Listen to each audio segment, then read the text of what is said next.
Hello guys, welcome to my new channel পাক প্রণালী।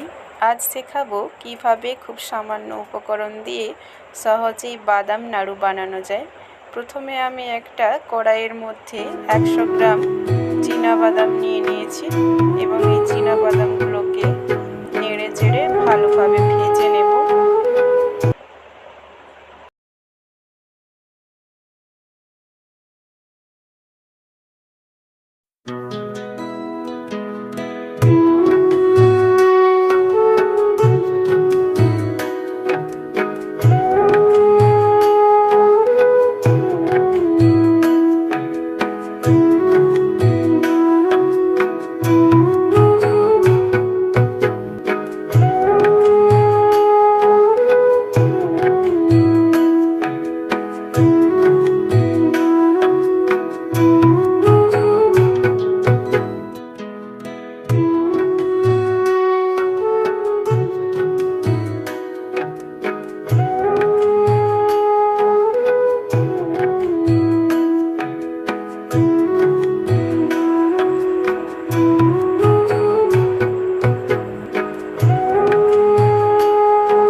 আমি একেবারে ডিপ ফ্রাই করে নিয়েছি।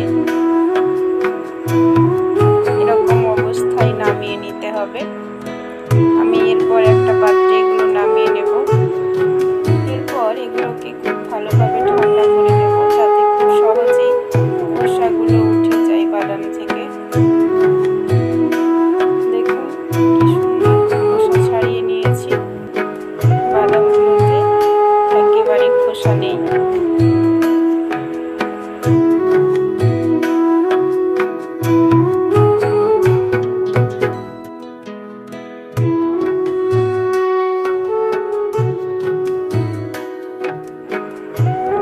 কড়াইয়ের মধ্যে আমি আখের গুড় নিয়ে নিয়েছি। এটাকে ভালোভাবে নেড়ে চেড়ে ফুটিয়ে নেব। যতক্ষণ না একটা আঠালো ভাব আসে ততক্ষণ অল্প আছে অনবরত আখের গুড়টাকে নাড়াচাড়া করে নিতে হবে। অবশ্যই খেয়াল রাখতে হবে আখের গুড়টি যাতে পুড়ে না যায়।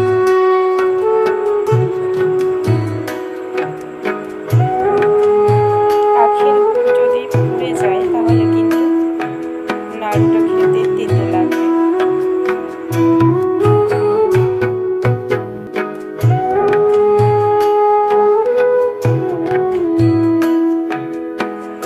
এরপর গুড়ের মধ্যে আমি কয়েকটা এলাচ দিয়ে দেব, যাতে নাড়ুর ফ্লেভারটা ভালো আসে।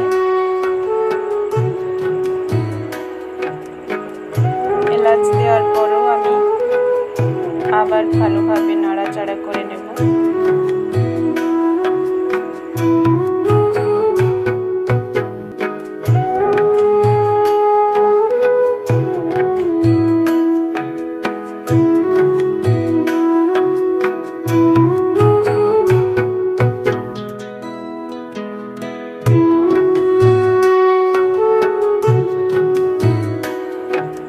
গুড়ের মধ্যে একটা আঠালো ভাব চলে এসেছে।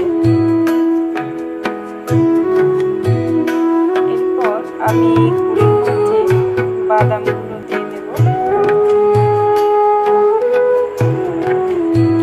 বাদামগুলো দিয়ে আমি আবারও বাদামগুলোকে ভালোভাবে নেড়ে চেড়ে দেব এবং গুড়টার সাথে ভালোভাবে বাদামগুলোকে মাখিয়ে নেব।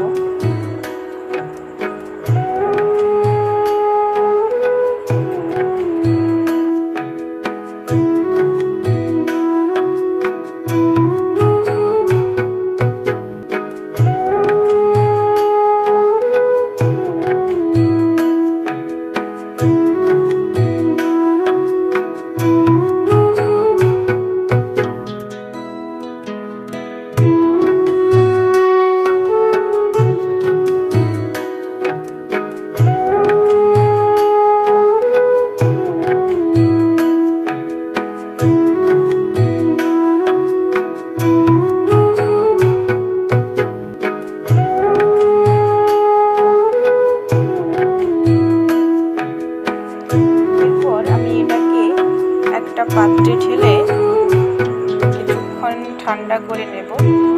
খুব বেশি যেন ঠান্ডা না হয়, তাহলে কিন্তু নাড়ুর শেপ আসবে না।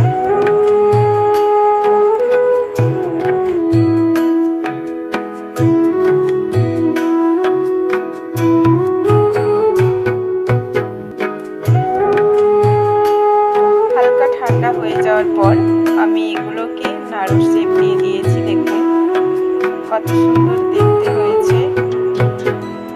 দেখতে যেমন সুন্দর, খেতেও কিন্তু সুস্বাদু। আপনারা যে কোনো সময় খেতে পারেন এবং বাড়িতে যদি অতিথি আসে তাদেরকেও খাওয়াতে পারেন।